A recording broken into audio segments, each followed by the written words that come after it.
गुरु साक्षात् परब्रह्म तस्मै श्री गुरवे नमः। त्वमेव माता च पिता त्वमेव बन्धुश्च सखा त्वमेव विद्या द्रविणं त्वमेव सर्वं मम देवदेव त्वमेव सर्वं मम देवदेव।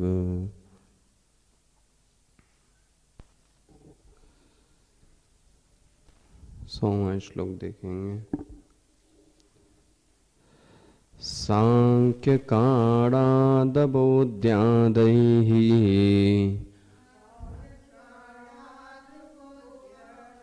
जगद्भेदो यथा यथा उत्प्रेक्ष्यते नैकयुक्त्या भवत्वेष तथा तथा अवज्ञातं सदद्वैतं निशंकरैन्यवादिभिः एवं काचतिरस्माकं तद्वैतम् अवजानताम् द्वैतावज्ञा सुस्थिता चेत् द्वैतेधि स्थिरा भवेत्। स्थैर्ये तस्या पुमानेश जीवन्मुक्त इतीर्यते। एषा ब्राह्मी स्थितः पार्थ नैनां प्राप्य विमुह्यति। स्थित्वा स्यामन्तकालेऽपि ब्रह्मनिर्वाणमृक्षति। सदद्वैते अनतद्वैते यदन्योनैक्यवीक्षणम् वेद बुद्धिरेव न चेतरः। यद्वातकालप्राणस्य वियोगस्तु प्रसिद्धितः तस्मिन् कालेऽपि न भ्रान्ते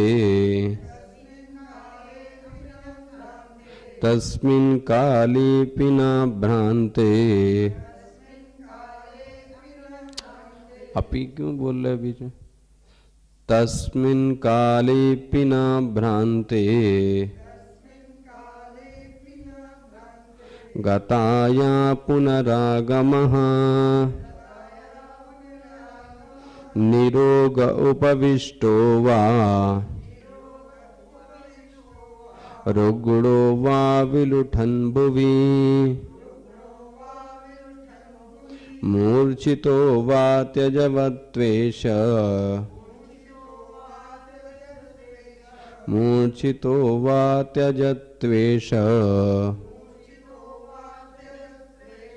प्राणान् भ्रान्ति न सर्वथा। निरोग उपविष्टो वा रुग्णो वा विलुठन् भुवि मूर्छितो वा त्यजत्वेष प्राणान् भ्रान्ति न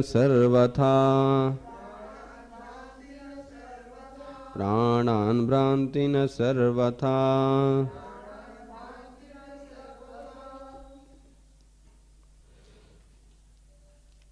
इसके पहले जो विषय हम और आप देख रहे हैं वह विषय है ज्ञानी का व्यवहार।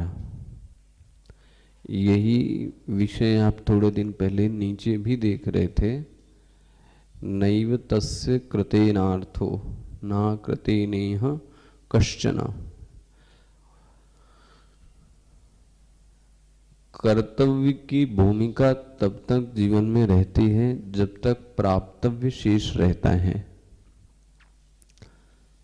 जब तक प्राप्तव्य है जीवन में तब तक कर्तव्य भी शेष है। यदि कुछ प्राप्त करना ही नहीं है तो फिर कोई कर्तव्य भी शेष बचता नहीं है। हमारे आपके जीवन में ऐसी बहुत सारी चीजें हैं जो हमें और आपको प्राप्त करनी है। तो प्राप्त करने के लिए हमें क्या करना पड़ेगा? कर्तव्य भी करना पड़ेगा। उसके जीवन में किसी प्रकार का कोई कर्तव्य देखा नहीं जाता, क्योंकि उसके जीवन में कोई प्राप्तव्य है ही नहीं। और हम और सबका प्राप्तव्य सिर्फ एक है। वो क्या है? ब्रह्म की प्राप्ति मान लो हो भी जाए, है ना, लेकिन उसके बाद दुख मिलता रहे तो फिर व्यक्ति कहेगा मुझे ब्रह्म की भी प्राप्ति नहीं चाहिए। क्यों? क्योंकि बोले उसके बाद भी मुझे क्या मिलता रहता है? दुख मिलता रहता है।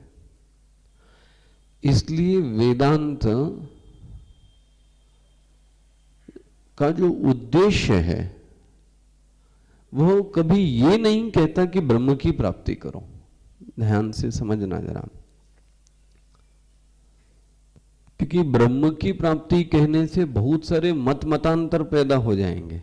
हम ब्रह्म कहेंगे, वो ईश्वर कहेगा, कोई गॉड कहेगा, कोई कुछ कहेगा। वेदांत कहता है कि दुखों की आत्यंतिक निवृत्ति, क्या शब्द यूज किया गया? दुखों की आत्यंतिक निवृत्ति। आत्यंतिक निवृत्ति का अर्थ क्या हुआ? सदैव के लिए दुखों को क्या कर दिया? खत्म कर दिया। और सिर्फ दुख की निवृत्ति ही नहीं, योग शास्त्र में दुखों की निवृत्ति बताया गया है, लेकिन परमानंद की प्राप्ति इस पर विशेष जोर नहीं दिया गया। पकड़ में है ना? अंतर क्या हुआ? दुखों की निवृत्ति एक अलग चीज है, लेकिन उसके साथ एक परमानंद की प्राप्ति एक अलग चीज है। हटा के देखना जरा, समझना। दुखों की निवृत्ति और परमानंद की प्राप्ति,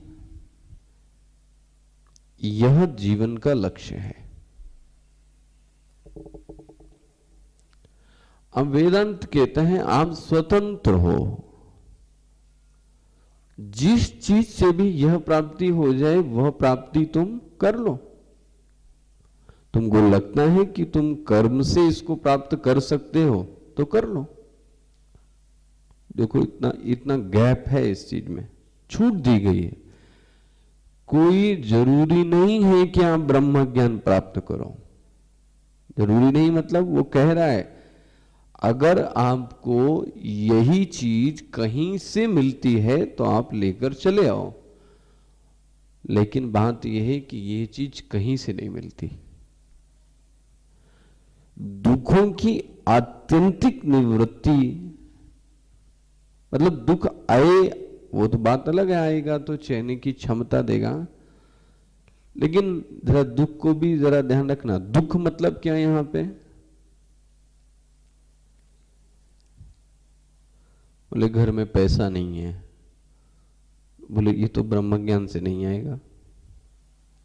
लड़के की शादी नहीं हो रही है तो ये भी ब्रह्म ज्ञान से नहीं होगा। तो बोले आपने तो पढ़ाया था दुखों की आत्यंतिक निवृत्ति, तो बोले दुख का अर्थ यहां पर है अज्ञान। पकड़ना जरा, दुख का अर्थ क्या हुआ? अज्ञान। अज्ञान की ऐसी निवृत्ति कर देना कि अब अज्ञान दोबारा जीवित नहीं हो सकता, मतलब अज्ञान की हत्या कर देना। वो ध्यान से पढ़ना क्या क्या मैंने शुरुआत से बोला। लक्ष्य क्या है? दुख की आत्यंतिक निवृत्ति, परमानंद की प्राप्ति। दुख तो बहुत प्रकार के हैं, बोले यहां जो दुख की बात की गई है वो सबसे बड़ा दुख जीवन में क्या है? अज्ञान। आप देखो अगर, तो सभी दुखों का मूल अज्ञान ही है। इस चीज को देखो, कहीं भी दुख मिलता है। संबंधों का निर्वहन न करने का अज्ञान क्या देता है? दुख देता है। घर को न चला पाने का अज्ञान, ये भी क्या देता है? दुख देता है।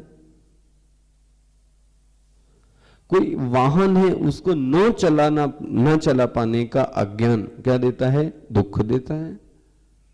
घर में गृह कार्य, रसोई कैसे बनानी चाहिए, यह अज्ञान है, तो वो भी क्या देता है? दुख देता है। लेकिन ज्ञान सदैव क्या देता है? सुख ही देता है। तो सभी दुखों की जो जड़ है, जो जननी है, जो गर्भ है, जो मूल है, जो कारण है, वो कौन है? वो अविद्या है, अज्ञान। आपको ले चलता हूं आपके योग शास्त्र की। एक सूत्र आया वहां पर भी, क्लेश है ना, क्लेशः पंचतयः। बोले जो क्लेश हैं वो 5 प्रकार के होते हैं। वहां पे क्लेश का अर्थ ये नहीं दिया गया शारीरिक क्लेश, मानसिक क्लेश, बौद्धिक क्लेश, है ना, पारिवारिक क्लेश, भिक्षा का क्लेश, पेट का क्लेश, ये क्लेश नहीं है। बोले हम और आप क्लेश का अर्थ क्या लेते हैं? यही लेते हैं ना। क्लेश का अर्थ क्या हुआ? दुख। बोले नहीं, पातंजलि ने भी बोला नहीं नहीं, ये क्लेश नहीं है असली। तो बोले असली क्लेश तो 5 हैं। पंचतयः क्लेशः ना, उसमें बोला है क्लिष्टाचा अक्लिष्टाचा, है ना, क्लिष्टाचा अक्लिष्टाचा। तो बोले क्लिष्टांग कितने प्रकार के हैं? बोले पंचतयः क्लिष्टा, जो 5 प्रकार के हैं वो क्लेश हैं। बोले कौन कौन से हैं? बोले अविद्या, अस्मिता, राग, द्वेष और अभिनिवेश। देखो जी, ये पूरा वेदांत आ गया। अविद्या, अस्मिता, राग, द्वेष और अभिनिवेश। वहां पे भी सबों का जो कारण सबसे पहले बोला गया वो क्या बोला गया? अविद्या। क्लियर हुआ ना? तो जीवन की जो फांस है, जो असली कारण है, वो है अविद्या। हम सब शत्रुओं को मार डालते हैं, लेकिन यह जो शत्रु है ये शेष रहता है। और यह एक ऐसा शत्रु है कि अगर तुमने सबको मार डाला तो ये दोबारा सबको क्या करता है? जीवित कर देता है। तो हमारी जितनी मेहनत थी वो सब क्या हो गई? व्यर्थ हो गई, क्योंकि अविद्या तो नष्ट हुई नहीं। और सीधी सीधी बात वेदांत तो बोलता है, यदि अविद्या नहीं गई तो शरीराभिमान, देहाभिमान भी जाएगा नहीं। और देहाभिमान नहीं गया तो फिर शरीर तुमको मिलेगा भी जरूर, और शरीर मिलेगा तो फिर कष्ट आएंगे जरूर। लो जी, तो बोले इन सबों की जड़ सिर्फ एक है। बोले वो है अविद्या, अज्ञान। उसको बोले मार दो।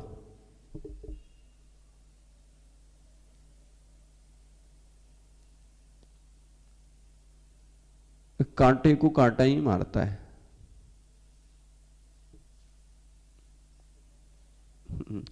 कल एक ऐसे आप लोग जानते हो महामंडलेश्वर परमानंद जी, है ना, सुने, कपड़ा बांधते हैं ऐसे करके, उनके कल 2 लोग आए थे, उनकी भी टॉक है, देखे हम चलेंगे, हम लोग भी आया है मेरे पास कार्ड सबके लिए। तो उन्होंने टॉपिक लिया है धर्म समस्या भी और समाधान भी। पता नहीं क्या हुआ, मेरे कार्ड आया तो मेरे मुंह से यही निकला, पहली 2 बातें निकली। मैंने कहा टॉपिक बड़ा सुंदर लिया आपने, क्योंकि धर्म एक समस्या है, ये बात हमने समझी नहीं अभी तक। हम धार्मिक लोगों ने ये कभी समझा ही नहीं कि धर्म भी एक समस्या बन गई है। इसलिए टॉपिक ठीक है, धर्म एक समस्या भी है और धर्म एक समाधान भी है। दूसरा टॉपिक ही बोलता है धर्म समस्या भी और समाधान भी, तो कांटे को कौन निकालेगा? कांटा ही निकालेगा। तो यदि धर्म समस्या है तो समाधान भी कौन निकालेगा? फिर धर्म ही निकालेगा, कोई और नहीं निकाल सकता। 10 बजे की टॉक है, 15 तारीख को जाल सभागृह में। 15 कार्ड है मेरे पास, ले लीजिएगा अभी। तो कांटे को कांटा ही निकालता है। अज्ञान को नाश करने के लिए कौन आएगा? ज्ञान आएगा। इस बात में भेद हो गया सब लोगों में। भक्ति वाले कहते हैं नहीं जी, आप गलत कहते हो, अज्ञान को मारने, देखो वो लोग भी कहते हैं कि सबसे बड़ा दुश्मन अज्ञान है, ध्यान रखना।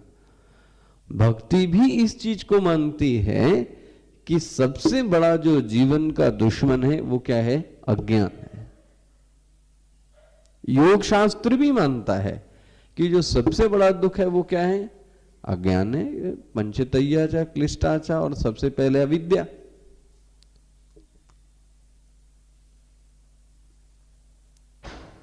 देखो जी, समस्या तो सबने वही मान ली, चलो जी, लेकिन बोले अविद्या को मारने का उपाय ज्ञान नहीं है, बोले भक्ति।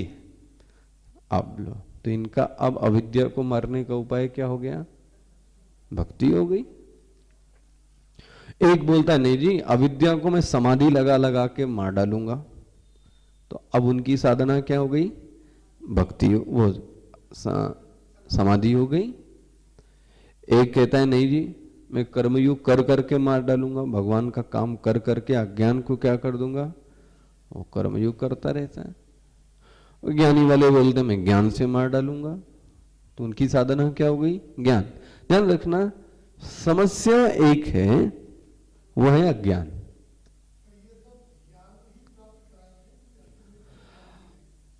ये भक्ति, अगर कोई अच्छा सा साधक है जिसको बोलते हैं ओपन माइंडेड, तो भक्ति आपको ज्ञान के मार्ग पे ले जाके क्या कर देगी?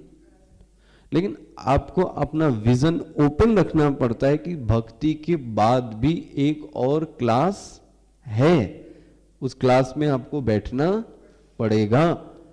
योग करने के बाद भी एक अभी क्लास और है जिसमें कि बैठना पड़ेगा।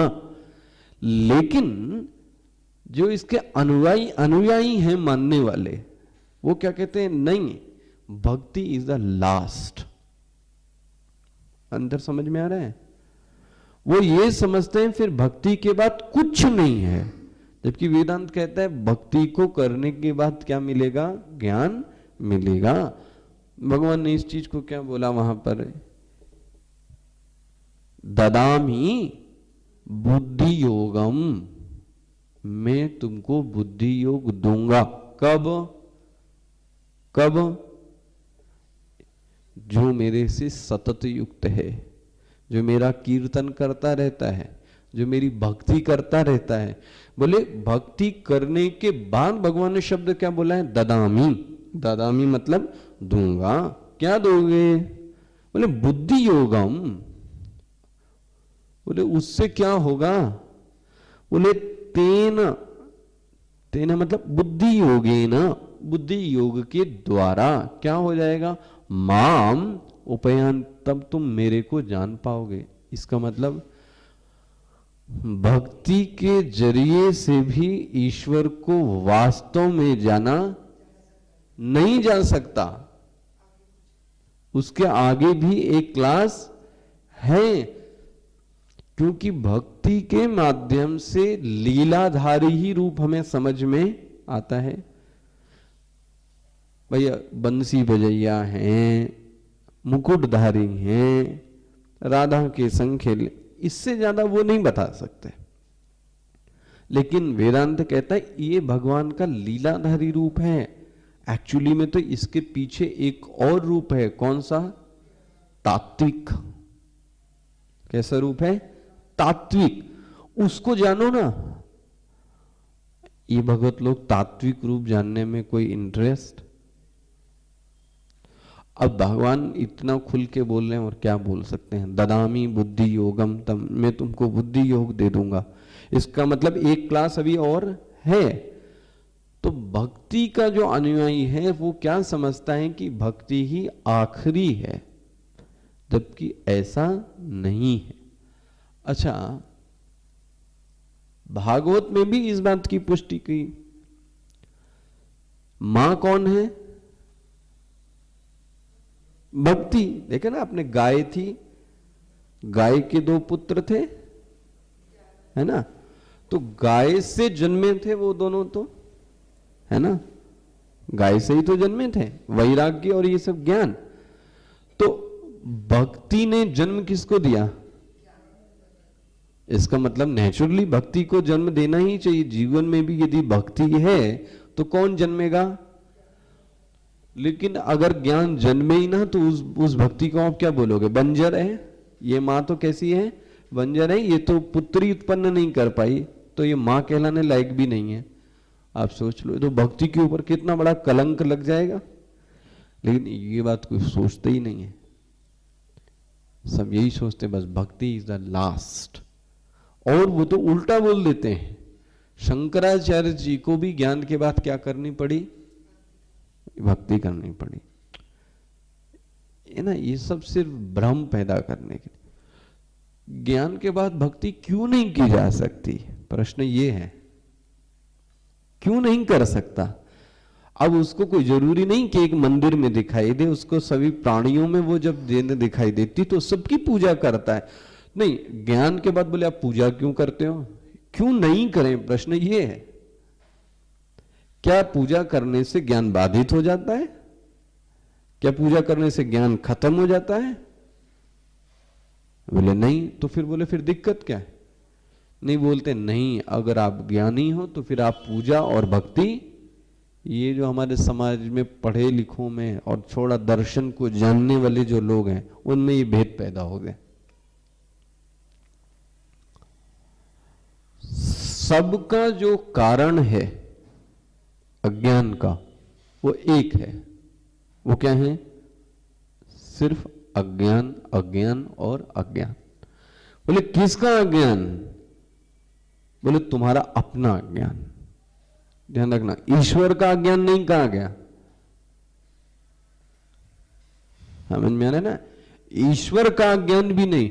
बोले तुम्हें अपना अज्ञान है, तुम कौन हो, ये सबसे बड़ा अज्ञान है। बोले, और इसलिए बड़े बड़े दार्शनिकों ने इस पर किताब लिख दी, हु एम आई, मैं कौन हूं, है ना? हु एम आई, मैं कौन हूं। ये इसी समस्या का समाधान है कि मैं कौन हूं। और आपको क्या, भज गोविंदम में तो शंकराचार्य जी ने सूत्र दे दिया। इसको बोले मैं जो 5 प्रश्न दे रहा हूं ना, इसको तुम सॉल्व कर दो, तुम्हें ज्ञान हो जाएगा। पहला प्रश्न क्या है?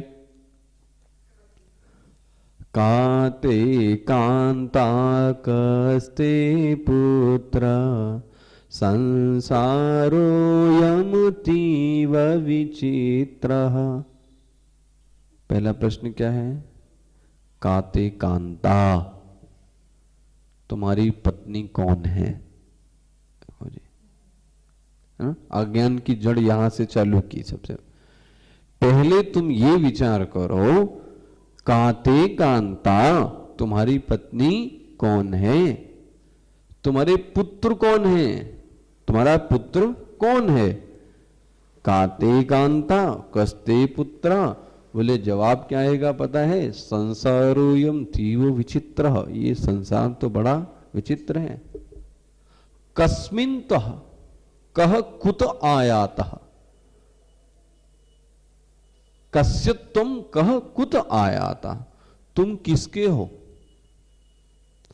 तुम कहां से आए हो और तुम कौन हो। देखो तुम किसके हो,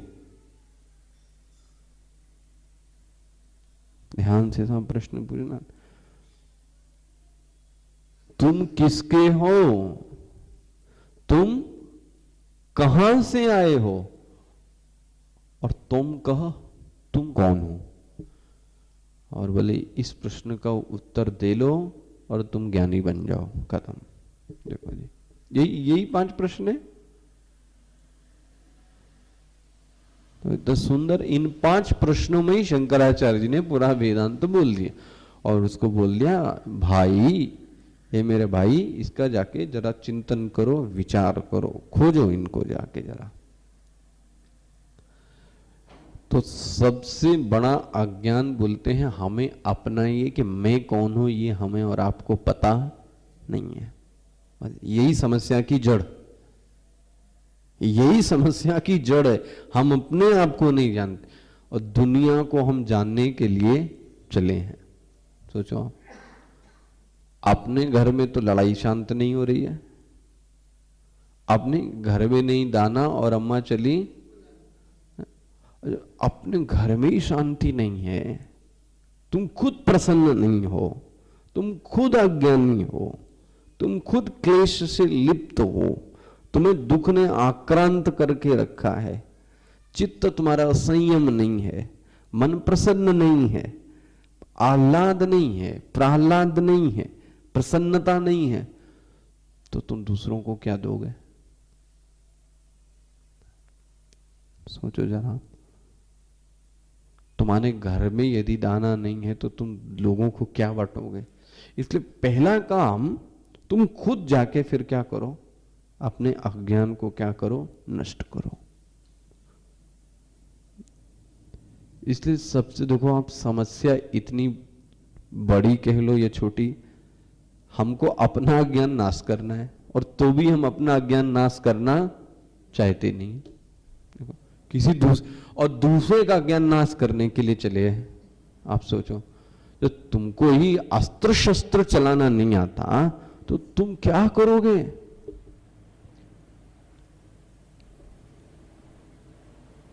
और जब तुम्हारा अज्ञान नाश हो जाएगा ना, तो तुम दूसरे का नाश करने के लिए जाओगे नहीं, ये भी याद रखना। उसको नाश करवाना होगा तो वो खुद आएगा, तुमको नाश करने की कोई जरूरत, क्योंकि दूसरे वाले को पड़ी नहीं है अज्ञान नाश हो, तो तुम क्यों करोगे नाश। सोचो आप जरा, अगर आप इस दुनिया में पूछो कितने लोगों को अज्ञान नाश करना है, जरा मेरे को बताओ, कितने लोग खड़े होंगे जरा। बोला नहीं, हम ठीक हैं, जैसे बढ़िया। तो व्यक्ति तो खुद ही दुख को उड़ना चाहता है, तो तुम क्यों चले उसको नाश करने। तो बोले इसलिए कल किसमें मैं सुन रहा था, हाँ कुल बोले सबसे बड़ी भक्ति क्या है, बोले स्वस्वरूपानुसंधानम भक्ति, विवेक चूड़ामणि में बोला गया, अपने स्वरूप का अनुसंधान करना, बोले यही भक्ति है, यही ज्ञान है।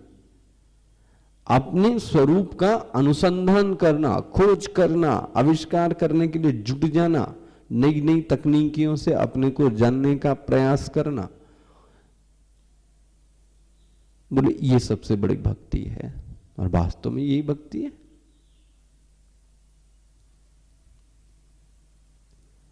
तो बोले इसलिए ये जो ज्ञानी है, इसका अर्थ क्या हुआ, जीवन में आत्यंतिक दुख की निवृत्ति हो गई और उसको परमानंद की क्या हो गई, प्राप्ति हो गई। बस जिसको ये प्राप्त हो गया, समझ लो उसको क्या प्राप्त हो गया, मोक्ष प्राप्त हो गया। अब इसका साधन क्या है वो खुद विवेक कर ले। उसको लगता है कि भक्ति से प्राप्त हो जाएगी तो भक्ति कर ले, मना नहीं किया गया। उसको लगता है कर्मयोग से हो जाएगा तो कर्मयोग कर ले। उसको लगता है ध्यान योग से हो जाएगा तो ध्यान योग कर लो। लेकिन शर्त एक है, इन साधनों की परिणति ये होनी चाहिए, क्या चीज, दुखों की आत्यंतिक निवृत्ति। एक थॉट मैं आपको और दूंगा,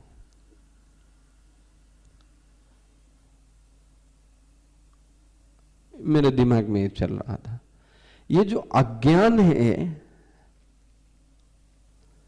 ये क्रिया रूपा है कि वृत्ति रूपा?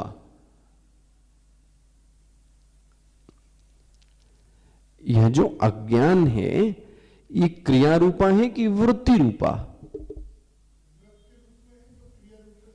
इसका मतलब एक विचार के रूप में है। कौन? अज्ञान। पकड़ में है ना? अज्ञान एक विचार के रूप में है, मतलब वह जो शत्रु है वो विचार का वेश बनाकर हमारे दिमाग में घुसा हुआ है। हम और आप इस शत्रु को मार किससे रहे हैं? भक्ति क्या है भाई? जपमाली क्या है? क्रिया है या नहीं? ध्यान भी क्या है? क्रिया है। योग भी क्या है? क्रिया है या नहीं? तो क्रिया कहां मार पाएगी किसको? विचार को। समझना, अगर विचार को मारना है तो उसके लिए कोई दूसरा विचार आया पकड़ में? कोई गलत, जैसे आपके बच्चे के अंदर एक गलत सोच पैदा हो गई,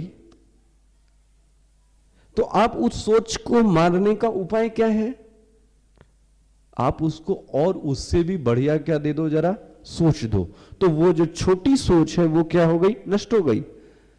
लेकिन उसको क्रिया के माध्यम से कोई बताने की कोशिश करेगा तो वो सोच मरने वाली। हम और आप ज्यादातर जो पेरेंट्स हैं वो सोच को मारते किससे हैं? क्रिया से। और वो सोच उस बच्चे के अंदर मरती नहीं है। समझना जरा इस चीजों को।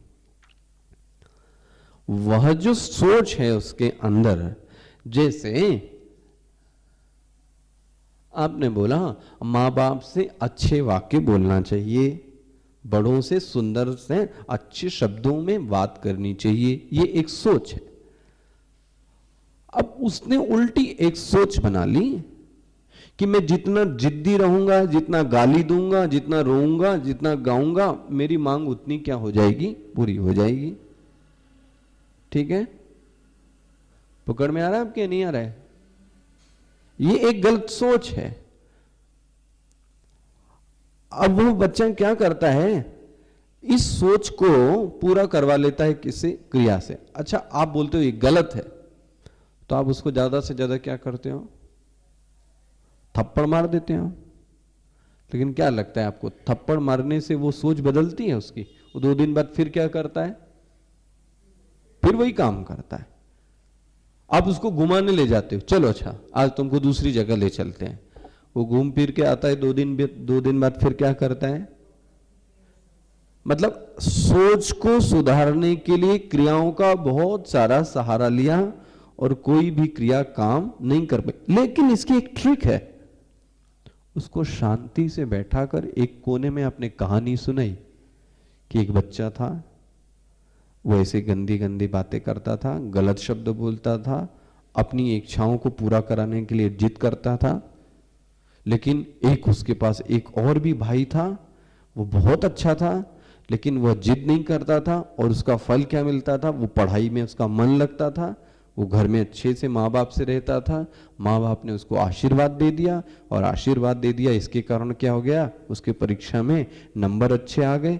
अब उस बालक पे आपने साइकोलॉजिकल प्रेशर क्या कर दिया? दे दिया। ये 5 मिनट की स्टोरी उसके दिमाग पर क्या डालती है? असर डालती है। अब वो क्रिया पे नहीं है, अब उसको याद आ जाता है। जब भी आप कुछ कहोगे उसको क्या याद आएगी? वो स्टोरी। हम और आपको जीवन में देखना, कई कई बातें ऐसी गलत बातों को मारने के लिए माँ बाप ने यदि कोई स्टोरी सुनाई तो हमें और आपको अभी भी क्या है? वो याद है, अभी भी वो ज्वलंत हो जाती है। क्यों? क्योंकि उसको मारने के लिए जो ट्रीटमेंट था वो क्या था? एक स्टोरी सेशन था। कहीं ये मॉरल वैल्यूज मुझे लगता है कि सोने के पहले बच्चे माँ बाप के पास कहानियां सुनते थे, दादी माँ के पास, बाबा के पास, नाना के पास, माँ के पास, सोने के पहले। क्योंकि सोने के पहले मन बहुत शांत होता है और जो बातें सुनाई जाती वो बच्चा रात में सोचता है और सोचते सोचते क्या हो जाता है? सो जाता है। और सोने के बाद उसमें संस्कार पड़ जाता है और बहुत गहरी छाप पड़ती है उन कहानियों की। तो ये एक हमारी संस्कृति थी कि बच्चों को सुधारना है तो आप सोते समय उनको क्या करो? अच्छी अच्छी कहानियां सुनाओ, और कहानियां उनके ऊपर असर डालती हैं। तो ये सुधार कैसा हुआ? वैचारिक दृष्टि पर सुधार हुआ कि नहीं हुआ? और बच्चा दूसरे दिन सवेरे उठता है तो आप देखते हो बोलता नहीं है, और वो जो आपने कहा था वैसा ही काम करना चालू करता है। अपने फिर पुराने विचार पर आना। अज्ञान भी एक वृत्ति है, एक विचार का नाम है अज्ञान, ध्यान रखना। एक अविचार का, एक अविचार का नाम है अज्ञान। तो अविचार को मारने के लिए आप बोलो कि हम जप कर लें तो मेरा अज्ञान चला जाए, तो आपको बोलो ओम नमः शिवाय का आप करोड़ों जप कर डालो, करोड़ों जप कर डालो, अज्ञान दूर होने वाला नहीं है। आप खूब दूध दही घी अभिषेक से ढोल दो शिव जी के ऊपर, कुछ होने वाला नहीं है। उस अज्ञान को, उस अविचार को नाश करने के लिए विचार करना ही पड़ेगा।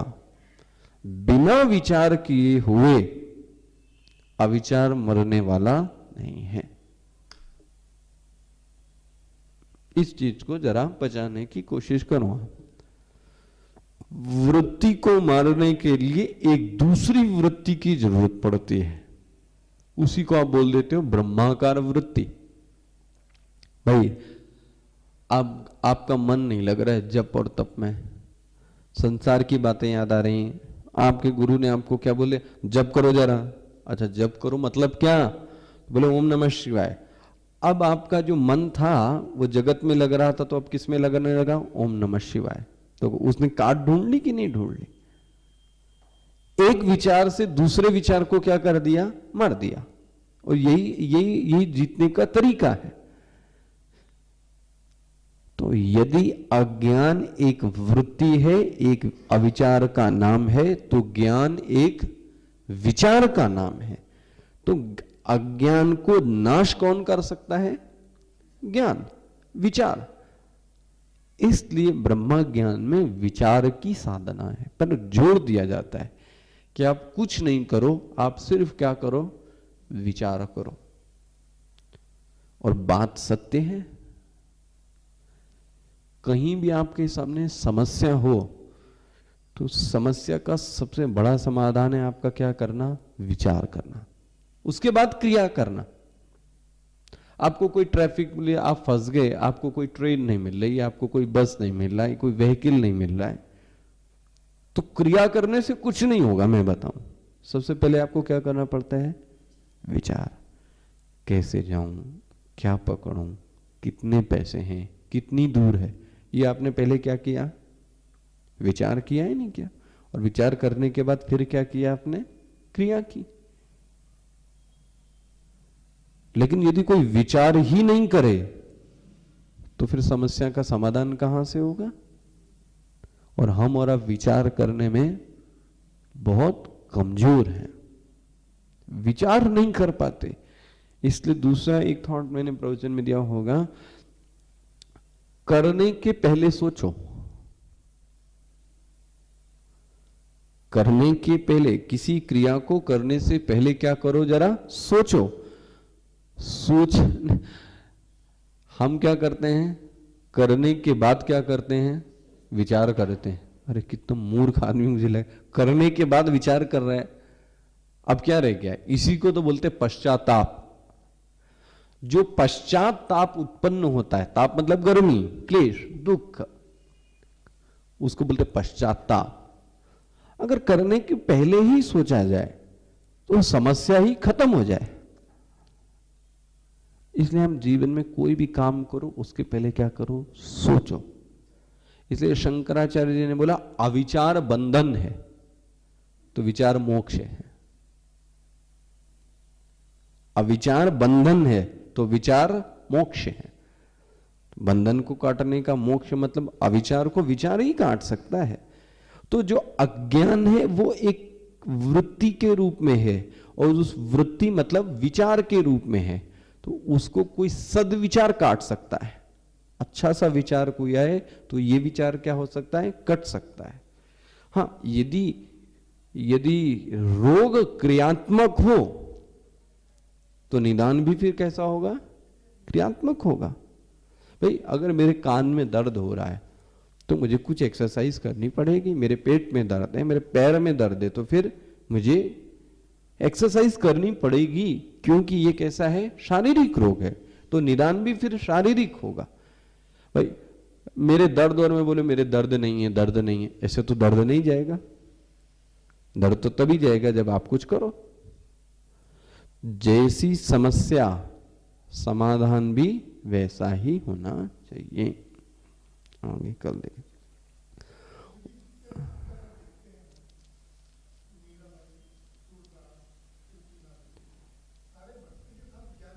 हाँ, ये सब ज्ञानी रहे। बहुत सारे अभी के जो लोग निकलते हैं ये ज्ञान की अवहेलना कर देते हैं। ज्ञानी तो नहीं निकलते ये। संत मीरा, रैदास, सूरदास, ये लोग तो बहुत ज्ञानी सब निकले, लेकिन अभी में आप नहीं गिना पाते कि जो भक्त भी है, और जैसे अभी अखंडानंद जी थे, ये भक्ति भी थे और ज्ञानी भी थे, गुरुदेव रहे। वो इतना होने के बाद कर्मकांड तो घनघोर कराते हैं। वो तो खूब वैदिक पंडित रहेंगे, अभिषेक होगा, पूजन होगा, पाठ होगा, आरती होगी, और लेकिन ब्रह्मज्ञान की साधना भी होगी। ये कॉम्बिनेशन नहीं मिलता। अब कोई कोई मिलता है ऐसा ज्ञानी कि वो इतना ड्राई होता है कि कुछ करते ही नहीं भक्ति, वो उसके लिए, वो समाज के लिए तो नहीं ठीक है। लेकिन इसलिए बहुत अच्छा उदाहरण कई लोग दे नहीं पाते इसका। लेकिन कुछ कुछ संत हुए, स्वामी चिदानंद जी हैं, स्वामी अखंडानंद जी हुए, स्वामी रामानंद जी हुए, ये लोग भक्ति भी करते हैं और ज्ञान भी करते हैं। क्योंकि भक्ति माँ है और माँ का पुत्र कौन है, ज्ञान। और भक्ति तभी प्रसन्न होती है, माँ तभी प्रसन्न होती है जब उसका पुत्र अच्छे से हो। तो भक्ति तब प्रसन्न होगी जब आपके गर्भ में, आपके जीवन में कौन उत्पन्न हो जाए, ज्ञान उत्पन्न हो। ओम पूर्णमदः पूर्णमिदं पूर्णात् पूर्णमुदच्यते पूर्णस्य पूर्णमादाय पूर्णमेवावशिष्यते। ओम शांति शांति शांति। हरि ओम श्री गुरुभ्यो नमः। हरि ओम। अब कल से पंचदशी ही चलेगी।